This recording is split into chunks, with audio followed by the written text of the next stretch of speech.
Seems like everywhere you look, there's a new Chinese brand or a new Chinese automobile coming out of the woodwork. Like this one, the Jetour Dashing. This is a fully realized crossover SUV from a brand that didn't exist 5 years ago. But of course, the company behind it is Chery Auto, one of the biggest conglomerates in China. They're using the Jetour brand to test out new technologies and new ideas that they're not willing to risk on their main line. As such, this is the product of a collaboration between Chery and Huawei and represents a bold new direction in terms of connectivity, in-car entertainment, and of course, self-driving. But is it any good? Let's find out.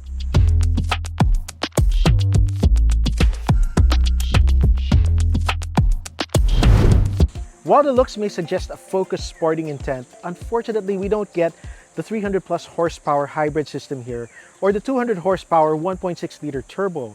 Instead, our initial offering will be the 1.5 liter turbo with 156 horsepower mated to a 6-speed dual clutch automatic. Now, it's no slouch. This does feel powerful and muscular on the road, but it's not quite as powerful as some of the best in the class. With just 156 horsepower, you don't expect the Dashing to be a scorcher, and honestly, it isn't. You put your foot to the floor and it'll go, but it takes its time to get there, and by the time you get there, that overtaking opportunity is gone. Which is a shame because this thing handles. It handles like a champ. Those Wanli flash tires may be quiet, they may be refined, but they grip like nobody's business. That Lamborghini-like styling isn't just a put-on. This thing likes to think it's a true sports SUV. Flat cornering, responsive steering, a bit darty actually on the highway, but when you get to a corner and you punch it in, it goes. So it's a shame. It's a good handling SUV, but when you take it to a mountain road, it doesn't quite have the power or the punch to make the most of that handling. Instead, you will spend most of your time driving it in a more sedate manner, slowing down, enjoying the rest of what the Dashing has to offer, of which there is a lot. You've got this great interior lighting, which is honestly a bit juvenile, but what the heck, I'll take it. It's fun. Also, you get to experience that large touchscreen and the infotainment options that Huawei gives you. Unfortunately, those infotainment options include Huawei HiCar, which you can't use in this country. There's no Android Auto, so you're going to have to attach it via Bluetooth. Thankfully, you do get an Easy Connect system that allows you to mirror your phone screen, not Android Auto, but a full phone screen mirroring, which allows you to watch videos while on the road. Well, as a driver, you shouldn't watch videos, but it's a huge screen. So your passenger here, your passengers in the back, everyone else can watch the screen while you drive.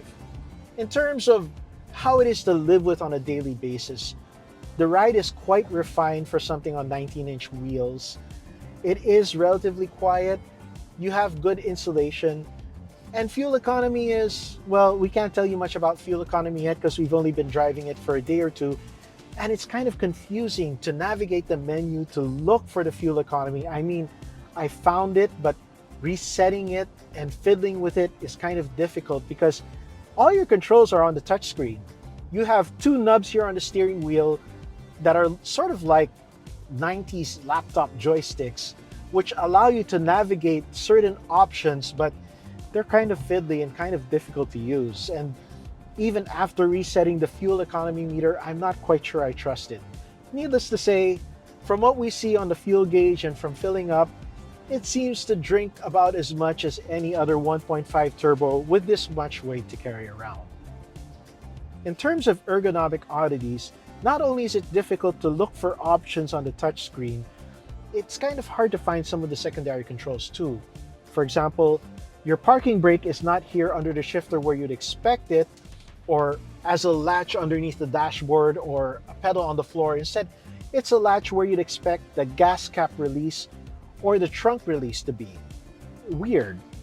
The shifter itself, there's a button for park, but that doesn't actually put it into parking brake mode. It just puts it into park for the transmission. With the transmission, there's a bit of delay in response when you go from neutral to drive or from drive to reverse, or even if you put it in manual mode, you don't quite get the response that you might get or you might expect of a dual clutch transmission. On the bright side, ergonomically, the key fob is rather nice. It's this big puck that looks like a big fidget toy with large buttons that are easy to find and easy to press. The doors auto unlock when you come close to them. It's easy to use the automatic trunk release. And coming in, sitting down, using the push button start, all very easy, all very simple. In fact, the way this car is set up is you get in, you start it, you drive, and you forget it. That's it. It's a shame that you don't get the more advanced functions that Huawei promises or Huawei offers in Chinese models, but there is a hope that if the Jetour brand is successful locally, we will get those higher spec units here sooner rather than later. While we may be missing the hybrid firepower, the Dashing still brings its A game when it comes to the interior. These leather and suede seats are grippy, comfortable, and supportive, and they certainly put you in the mood to drive, especially when you're seated behind this tiny steering wheel. I mean, first Peugeot does it, then Jetour. Could this be the age of the comeback of the Cortex steering wheel? I sure hope so. Other sporting touches in this interior include this jersey fabric-like pattern on the dashboard, this naked carbon fiber-like pattern underneath it, which looks better than actual trying hard fake carbon fiber. And you've got all these black bits and pieces with red stitching. You've got these black panels with red highlights, and you've got LED mood lighting everywhere. Also, one last touch are these carpets. You've got red stitched black carpets. Who does that? It's fantastic. I don't know how hard it'll be to keep them clean or in good shape, but you know, you gotta respect them for trying. Also, you get a lot of tech in here. You get an LED instrument cluster and this huge touchscreen panel in the middle, and they've made this look exactly like a tablet. They haven't gone to the great lengths to hide it in the dashboard. They want you to know that this tablet is running Huawei technology and a Snapdragon chip. Attached to that infotainment system is a 6-speaker system. You've got twin speakers in the doors. You've got speakers out back. Well, you would have a speaker under this lid cover here and here in the headrest on the higher end variants, but we don't get those. But if you do buy it, you can install speakers in the headrest on this thing. Just a tip. In terms of storage space, you've got a lot of options in here. You have dual cell phone holders up front. You've got cup holders with rubber fingers, all the better to hold your Jetour branded water in with while you drive. You've also got a big center console, and you've got a bag hook here up beside the glove box, perfect for groceries when you're out shopping alone. While you're not the center of attention if you're sitting in the back seat of the Dashing, it's still a nice place to be. Most of the materials are the same, the leather and suede seats, the soft touch materials on the doors. Only the harder plastic on the door top give away the game. You also have a lot of amenities. You have center armrest, you have baggage hooks, you have mics here for the noise cancelling technology, LED lighting, you have twin AC vents, and you have a single USB port for charging. We do wish it were double. And you have a shelf here for your cell phone when you do charge it. Out back, the Dashing adds a dash of convenience with an automatic tailgate opener and a tonneau cover that helps keep your cargo cool under the hot noonday sun. You also get an extra deep loading floor thanks to a safety spare underneath, but if you have heavy and bulky items that you don't want scratching over the lip, you can lift it and put it in a second position to give you a completely flat floor that's flush with the lip. As the flagship to an exciting new Chinese brand, the Dashing has suitably exuberant styling. One might even say exotic. It feels like a mismatch of Lamborghini Urus, Jaguar F-Pace, and maybe a Lexus RX in the back, which sounds kind of weird, but it actually works. These elements meld together into a very pretty, very eye-catching design, especially in the deep red that our test unit comes on. Now, the subtle curves of the Dashing's flanks suggest a sportiness, a sort of muscularity, not unlike the Jaguar that it sort of resembles. And you see that these fender flares, instead of being tacked on like on other cars, are inset into the bodywork to show off the ability of Jetour to create consistent panel gaps and tight trim. Now, all of this sits on top of 19-inch wheels that have these inserts. It looks like gunmetal, but this is actually plastic.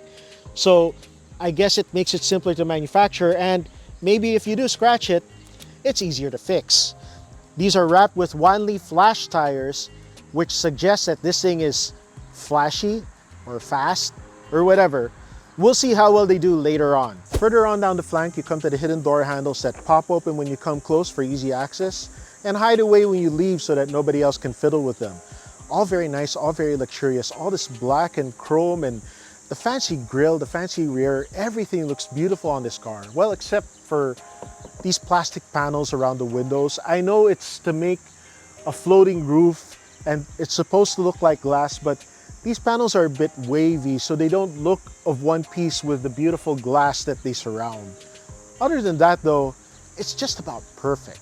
Now right up front, this thing hits you pow with some of the wildest styling out of the Lamborghini design house and some of the weirdest styling out of Hyundai. So you've got these DRLs on top of quad LED fixtures surrounding this checkerboard grille, this sort of one-of-a-kind grille. Well, it's a fake grille because just this much is opening, but seriously, it is so pretty that I'll give that a pass. And it's mated to checker pattern taillights out back, slashing checker pattern taillights that sort of suggest a waving flag at a racetrack. Pros and cons. Pro, it is freaking beautiful. Whether you love it or hate it, you can't deny that this thing turns heads. And people have been asking left and right, what the heck is that? That is so cool. That is so dashing. Secondly, the comfort. Lots of space front and rear. The leather and suede seats keep you in. Out back, you've got lots of elbow room. You've got lots of headroom, lots of leg room. This is a true compact mid-size crossover. It's not like one of the compact crossovers that you can get within this price range. And number three, the handling. That wonderful, wonderful handling. This thing is a true sports crossover. Unfortunately, that leads into our first con, that it doesn't have more power. A car this potent, this good looking, and this good handling deserves a lot more power than it actually gets. A car this good looking, people might be willing to pay 200,000-300,000 pesos more for the 1.6 liter turbo with 200 horsepower. Just a suggestion. The next con, the infotainment system. You have to hook up with Carbit smart mirroring, which can be finicky for some. I'm used to it because I'm used to Chinese infotainment systems, but other people might find it a bit of a hassle. They might also find the ergonomics a bit of a hassle because having everything go through that infotainment screen is kind of difficult. Then number three, this is the highway car, so where's the highway? You don't get highway high car connectivity in this model. You don't get the level 2 autonomous driving here, so you don't get the forward collision warning or the lane departure assist. Granted, nothing else in this price range in this size has the same thing, but like I said, people would be willing to pay more for something this good looking that's better loaded. A flagship should inspire, it should be aspirational, it should show you the best of what the brand has to offer. It could be a sports crossover supreme, but for now, it's just a pretty good sports crossover. So we can't give it a 10 out of 10. Maybe we can give it an 8 out of 10. And hopefully, if this thing is successful, they will bring in those higher spec variants in the months or years to come.